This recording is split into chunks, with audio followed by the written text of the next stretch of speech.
మనం ఇంట్లో మారేడు మొక్కని పెంచుకోవడం కానీ కుండీలో పెంచుకోవడం కానీ చేసేటప్పుడు రోజు దానికి పూజ చేసుకోమని చెప్తున్నారు కదా, నీళ్లు పోయమని చెప్తున్నారు కదా.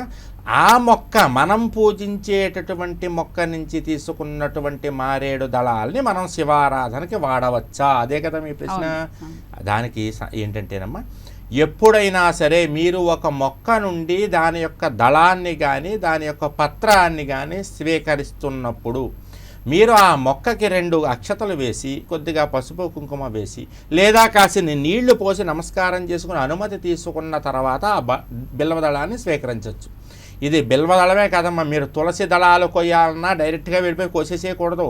ముందు ఆ తులసి మాత కాసిన నీళ్లు పోసి నమస్కారం చేసుకుని అనుజ్ఞాం దేహిమే శుభాం, వెంటనే నాకు అనుజ్ఞ ఈ తల్లి, నేను ఈ యొక్క పత్రాలని సేకరించి పూజకి వినియోగించబోతున్నానని అనుమతి తీసుకుని కొయ్యొచ్చమ్మా, దానికి ఎటువంటి ఇబ్బంది లేదు.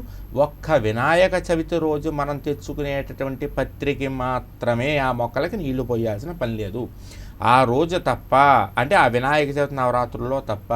ఇక మీరు ఎప్పుడు ఏ మొక్క నుంచి మీరు పూలు కొయ్యాలన్నా సరే, ఒక్కటి మన వాళ్ళకి తెలియనటువంటి విషయమ్మా, చాలా గొప్ప రహస్యం ఇది.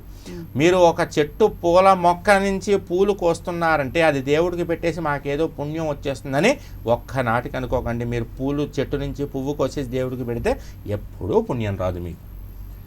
మీరు ఆ మొక్క నుంచి పువ్వు కొయ్యడానికి ముందు ఆ మొక్కకి నీళ్లు పోసిన తరువాత పుష్పాన్ని సేకరించి దైవారాధనలో వినియోగిస్తేనే మీకు ఫలితం వస్తుంది.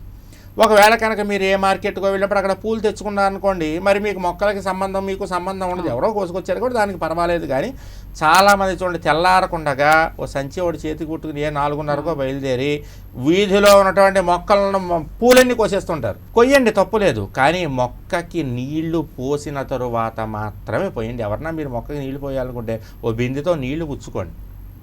నీళ్లు పుచ్చుకుని పొద్దున్నే ఒక్కో చెంబు నీళ్ళు ఒక మొక్కకి పోస్తూ ఆ మొక్క నుంచి మీరు పూలు కోసేసుకోండి, తప్పేం లేదు. కానీ నీళ్లు మాత్రం పోయండి. నీళ్లు పోయకుండా పుష్పాల నుంచి పూలు కోస్తే అది పూజకు పనికి రావడం కాదు, పుణ్యం రాదు. అదే మా విషయం.